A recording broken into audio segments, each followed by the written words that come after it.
Okay, so let's talk a bit about reflection, refraction, and setting up facing ratio ramps. Okay, so what we're going to do is just build a glass object, and as you see, it's refracting. It's bending the light that you see through it. Okay, so there's the basic model with its original texture, and here is my glass paperweight version of it. And as you see, the checker, which I've strategically put behind it, is getting warped and twisted based on the thickness of this glass. So this is the little shading network we're going to build out, and it's going to make sense by the time we're done. Righto. So we're going to start off with a simple blend. So, all right, and let's get that guy assigned on there. All right, and so there we go. So that should be assigned on, and I'm just going to save that and do a fresh little render of this. One thing I should mention as we get started on this is in my render settings, I have ray tracing set to on. So reflections to 2, refractions, probably 3 will do. Okay, so that has to be turned on in your render settings. And as you see, you can tell it's ray tracing because I'm already starting to get some reflection over here on the basic blend. Okay, so I'm going to do a sort of a blue glass. Why? Because I like it, and there we go. All right, so I'm just going to do a blue for the color. And for the transparency, all right, let's go to the map button for transparency and drop in a ramp. Okay, and so here we have the ramp. I've just hit the input-output connections button. It's laid everything out. Okay, and I'm going to delete out the 2D texture node. And I'm going to go over here to my utilities, and I'm going to find a thing called the sampler info node. Sampler info. There we go. Bring that up in the attribute editor. All right, so the sampler info node, you can read any of these things as the current point being rendered. So the current point being rendered in world space is going to be the output of this. The current point on the object space is going to be this. The current point with the normal to the camera is that. Okay, so that's what all that is. So the computer goes off to render, and it starts calculating all of this stuff of where things are in the world, and we can grab a hold of it and say, hey, let's do something a little different there. Okay, so I'm going to middle mouse button from the sampler info node over to this ramp and go to other, and I'm going to take the facing ratio out and drop it into the V chord.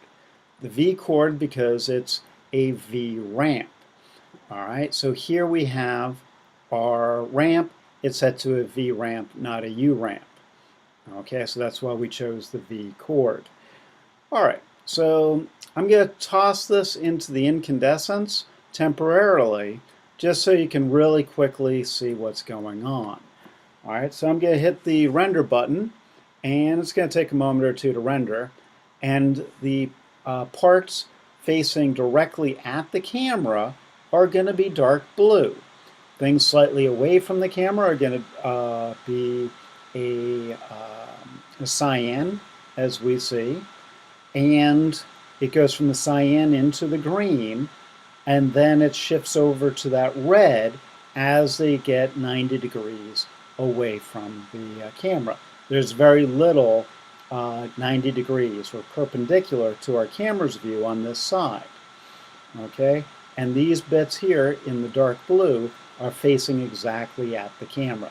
So that's how we're reading things, and that's what we're doing with this ramp, the facing ratio ramp, which is the main reason to bother do the tutorials, to learn about this.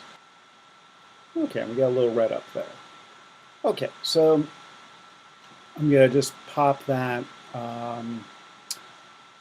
out of the incandescence. Connections. Okay, so here in the ramp, we'll call this trans ramp. Okay, so the trans ramp here, I'm going to kill the green. And so let's see, for transparency, I'm going to want this really transparent facing the camera. So the top here, the blue, I'm going to make it white. So I did that just by sliding down, releasing, and sliding back up again. Then the bottom, I'm going to want this mainly transparent. So I'm going to slide that down to black, release, then select it again and slide it back up. Okay, and that gives me sort of a grayscale there at that outer edge. Okay, and so I'm just going to leave it like that this time through. Okay, so that's our transparency ramp. Next, I will make another ramp. Okay, so let's just go back to 2D textures here, create ramp, find that place 2D texture node and delete it. Okay, because we're saying, hey, instead of using the UVs on the surface, use the data from the sampler info node and the facing ratio, which is the 90 degrees from the camera to looking directly at the camera. So this time I'm going to hold down Shift and middle mouse button from the sampler info node onto this new ramp. And we should have labeled that, shouldn't we? Okay, we'll do that in a moment. All right, and so we're going to call this, put this into the, let's see, the V chord again. So exact same as before. And let's see, this ramp is going to be the reflection.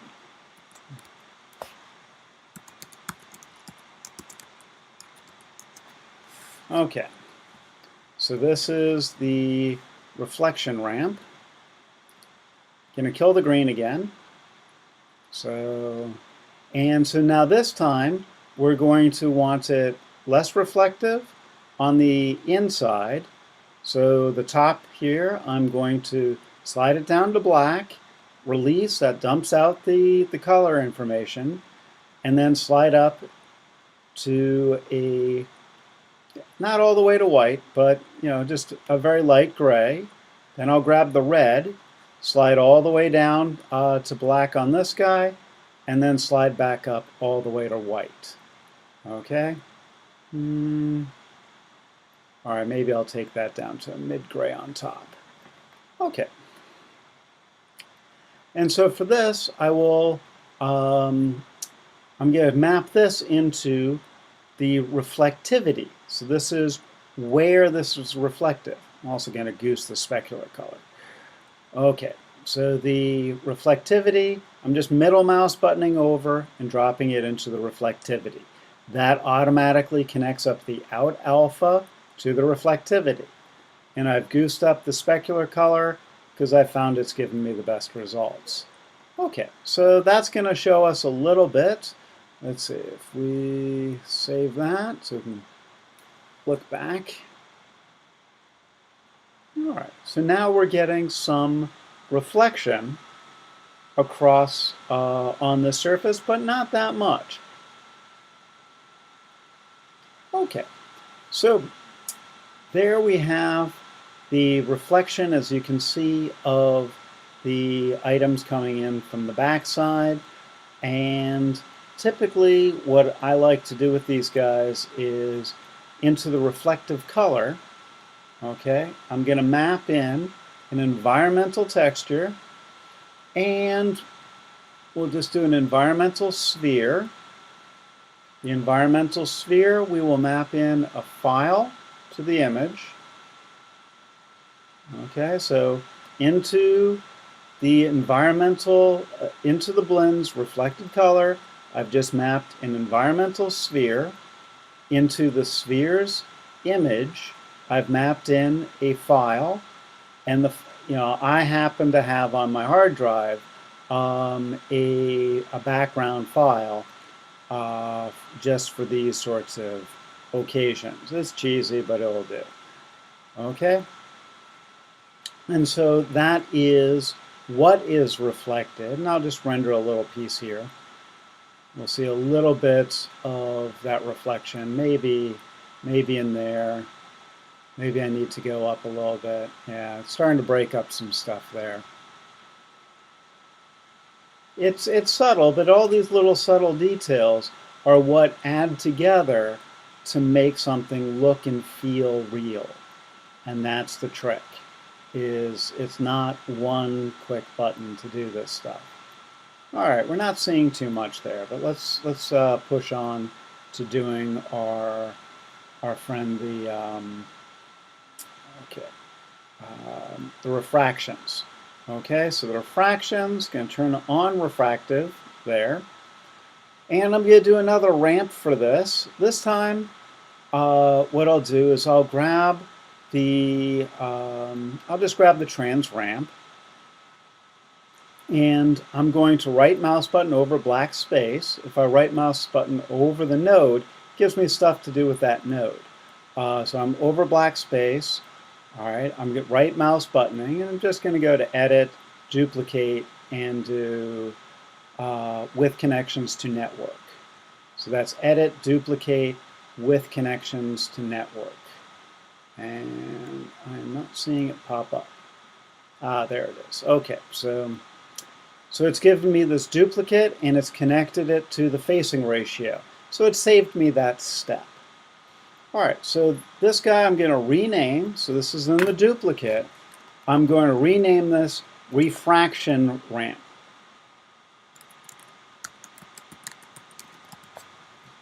Okay, so refraction ramp. That's what I'm going to calculate with this guy. Okay.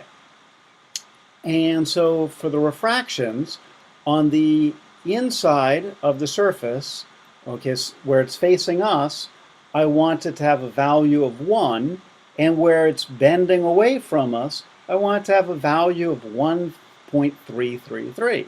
And you're going, wait a minute, Steve, the colors here, they don't quite line up with that. And it's like, nope. So we're going to have to do a little bit of shifting. All right, we're going to have to do a little bit of math. First, I'm going to just say, hey, this, the center guy, he's 1. The outer edge, he is going to be, let's see, no, he's going to be 1. Okay, so he's going to be white. The inside is going to be black. Okay, so I'm going to take that all the way down to black there.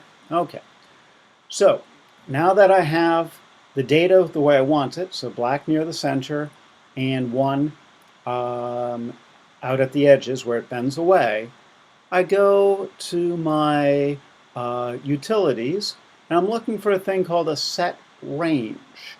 Set range. There we go. And so, where did it put that guy? All right, there it is. All right, so I'm going to get my set range out there. For some reason it didn't draw it for me.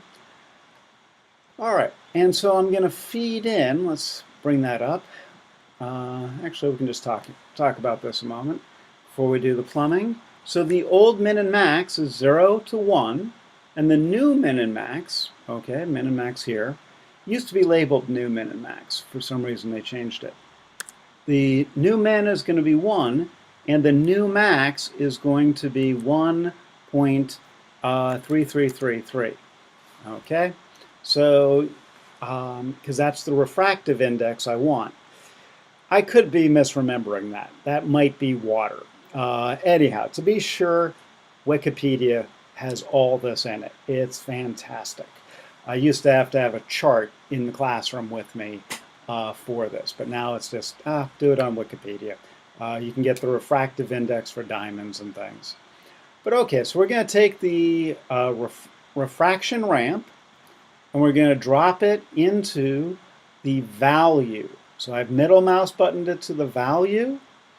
It then takes the data coming in from the ramp and says, hey, you were 0 to 1. Now everything that was 0, change it to 1, and everything that was 1, change it to 1.333. So a 0.5 is going to be a 0.15, and some more decimals. Yeah, so that's that. Okay, so then I open up my blend, pop down to your ray trace options, and I'm going to drop that into my refractive index, and it says, hey, I don't know what to do with it, and it's giving me the connection editor. So I'm going to take the out value X from the set range, and I'm going to drop that into the refraction index. Ta-da! Okay, so does that make sense? That should make sense to you, where we've taken from the ramp into the value, we've done this conversion, but we're only using that first channel, so we take the output value in the X, so that's the first channel here, these guys, and drop it into the refractive index. And so now a few little things to dress this up before I do the render is I'm just going to goose the surface thickness and give it a little bit of light absorption on the glass, and that should give me something decent. Okay, so I probably want to keep playing with it and get the glass a bit thicker so it refract more, but as you see, it's bending the light, okay, as it goes through the model. Okay, and that's what we're getting, and it's based off this facing ratio. So that's how you set up the facing ratio ramp and what it does. It's very powerful. I use it for a lot of things, sometimes for incandescence, sometimes to do translucency, so I can make things more translucent on the outer edges very quickly, but mainly reflection. Reflection is the big one that we see on most objects. Hope that helps. Have fun.